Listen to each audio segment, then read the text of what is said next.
Okay, so magandang hapon. Ngayon ay August 15. 4 o'clock ng hapon. Sabihin natin 4:30 ng hapon. Wala pa naman 4:30. Pero ayun, kung makikita nyo, gusto ko lang i-share sa inyo. Yung bago nating tinimplahan. So yung kaliwa, ayan, medyo clear pero nahaluan na natin yan ng A and B solution. Yan ay KISS solution. Then ito naman ay master blend solution. So kung na-check nyo na yung mga previous videos natin, makita nyo kung paano ko siya tinimpla, gawin nyo na lang. Yung sa KISS solution, meron namang instruction.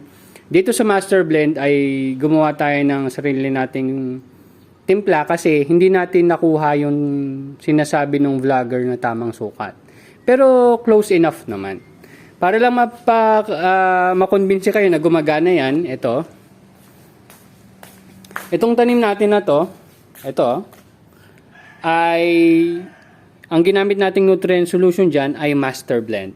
So yan. So gumagana naman siya. At saka may master blend na rin dun tayo sa kabila na tumubo rin. Nagkataon lang yung unang testing natin ng master blend ay dumating yung ipo-ipo.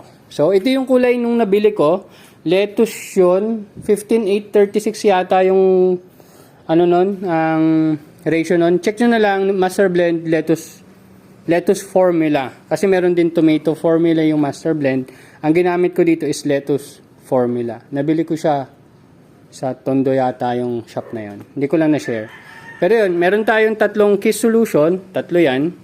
Then meron tayong tatlong dito na master blend. So mamayang gabi, kasi kakatapos ko lang haluin to Mamayang gabi magta-transfer na ako. So katulad ng binabanggit ko sa inyo, itong KISS solution natin, ang inahalo ko dyan A and B, 90 ml ng A and B. Then yung pH down ay approximately 7 ml. Ang taas ng tubig ay ganito, yan, sobrang taas. Yan. So kung gumagamit kayo ng ganitong tuna boxes sa Pilipinas, yan, pwede nyong, hindi naman yan sobrang sukat Tansyahan lang yan Hindi ko sure kung half inch yan. Ayan ayan mga nandyan, abot lang sa kuko ko. Yan, pag lumapat na yung tubig, tinitigil ko na. So dito naman sa master blend natin, kasi yung timpla ko ng solution nito is based sa pagkakaintindi ko, hindi siya masyadong concentrated. So ang nilalagay ko sa kanyang A and B, 100 ml ng A and B. Yung kabila, yung KISS solution ay 90 ml. At itong master blend natin is 100 ml. At kung tatanungin nyo naman ako regarding sa NutriHydro, 90 ml din yung ginagamit ko sa NutriHydro. Okay? So, yun lang. Gusto ko lang pakita sa inyo. Ayun. So, kanina umaga ako pinrepare yung tubig, mga 11 a.m. So, pinasingaw natin. Tapos ngayong hapon lang natin, 4 p.m. tinimplahan. Then, mamaya siguro mga 6 ay lilipatan ko na to ng tanim. Ayan. So, as additional lang, so makikita nyo, itong dalawang box na to is yung batch natin na for harvest today. Pero Wednesday pa lang nag-harvest na ako sa kanya. Kaya yan, ubos na siya. Ito naman, itong batch naman na to, na merong supply tayo, yan, it's either sa init or kung ano man problema niyan. Most probably dahil sa init. So sa susunod na tataniman natin, kung mababa pa rin or kahit hindi mababa yung itatanim natin dyan, lalagyan ko ng hydrogen peroxide. Titingnan natin kung gagana yon.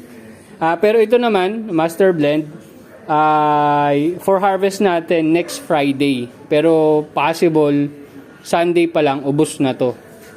So, wala akong tinda from Monday up until Friday or next Friday.